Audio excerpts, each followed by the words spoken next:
You're watching The Luna Show, and right now you're about to meet Athena Khan. Athena Khan, one of Boston's finest. How are you? I'm good, how are you? Good. So you've been walking for a while here in New York and in Boston and really everywhere.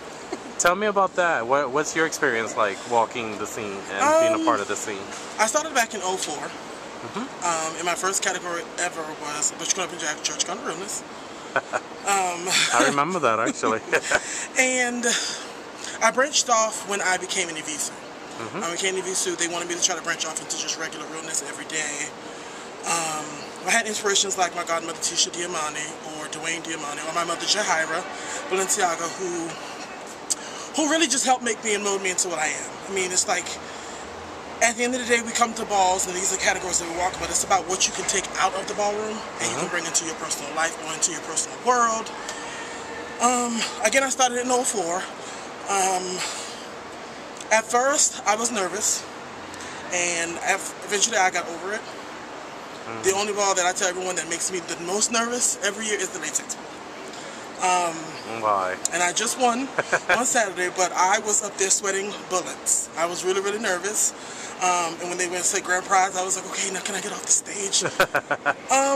My experience in the scene for about 6 to 7 years now is that it can be fun if you allow it to. It can ruin your life if you allow it to. You meet a lot of new great people.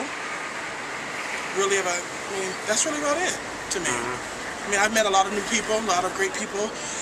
Influenced a lot of people to come to Boston to try and support our community in Boston because our community in Boston has dimmered and been down a little bit for the last couple of years.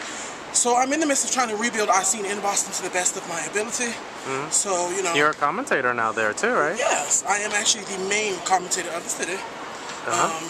Commentating was not something that I thought I was ever going to do at all. What even got you to do that? Well, we had a mini function. The two main commentators, which was Tyreek St. Clair and Jarrell Frazier Mizrahi, weren't in town. They were probably in Jersey and Atlanta somewhere, and they needed someone to get on the mic.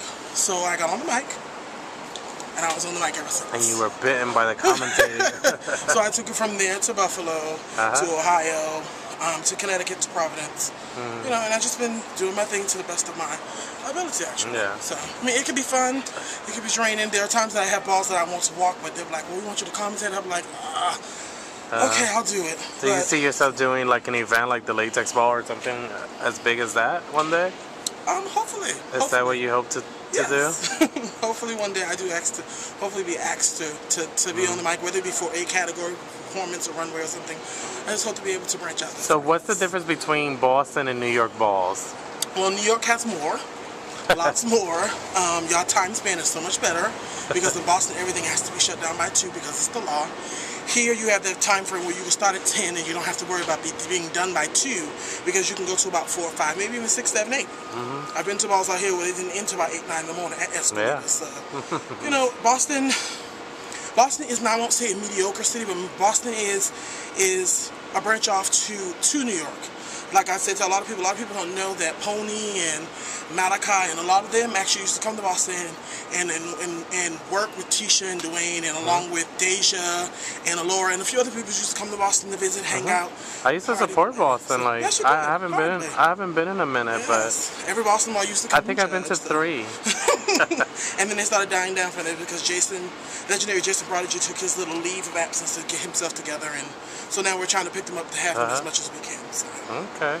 So in terms of you walking Butch Queen up in drag categories, do you see yourself elevating to femme queen categories, or is that not in your future? It's something I've thought about, but it's something I have to really think about if I want to do it for myself. I've learned that in this scene that a lot of people are influenced by others and do things because other people think that they should do it. And it's one thing that I've learned growing up in the scene or growing up at home is that we do things that we want to do and not what people influence us to do, unless it's a great influence. So I don't want to become a femme queen or transition just because other people think that I would be cunt or because it would be cute. I want to transition because it's what I want to do within myself. Do you feel like you're trapped in the wrong body or something, or no? Sometimes I do. I mean, I have all the traits of a female. I'm at home, I'm cooking. I'm always with my grandmother. talk like we're women. So it's just, you know, it's one of them things where it's do you dress up every day, or is that like? If I'm going to an event where they're expecting to see Mother Beulah, which was the name I came out of the church cut, if they're expecting to see her, then most of the time, yes. So it's more like community events for HIV and AIDS prevention, things for like STD, STI prevention, condom and safe sex outreach for M for M. It's you know, so yeah. Does your family support you and getting up in them and stuff? My grandmother does. And my aunt actually, the African ensemble that I wore for the latex, my aunt made. Oh, really? So I have to send her pictures so, you know, she can see what I look like. like. It's on video, too. I've seen. Yeah. Oh, that's hot. Yeah. So what do you see yourself doing the next 5 to 10 years? In the next 5 to 10 years, I'm hoping that I will be further along in my community than I already am. I mean, in my community, I am also looked at as a beacon of hope for a lot of the youth and young adults. And I'm hoping that I'll be able to venture into a field that I can actually give more back than I already am. I mean, I'm already giving back, but there's always more that a person can do than what it is that they're already doing. So hopefully in 5 to 10 years, I can be in another position somewhere to help some youth that needs help like I need help one day. And what's one message you would like to leave our viewers I would like to let your viewers know to remember to wrap it up. Safe sex is the best sex. All right. Well, thank you so much.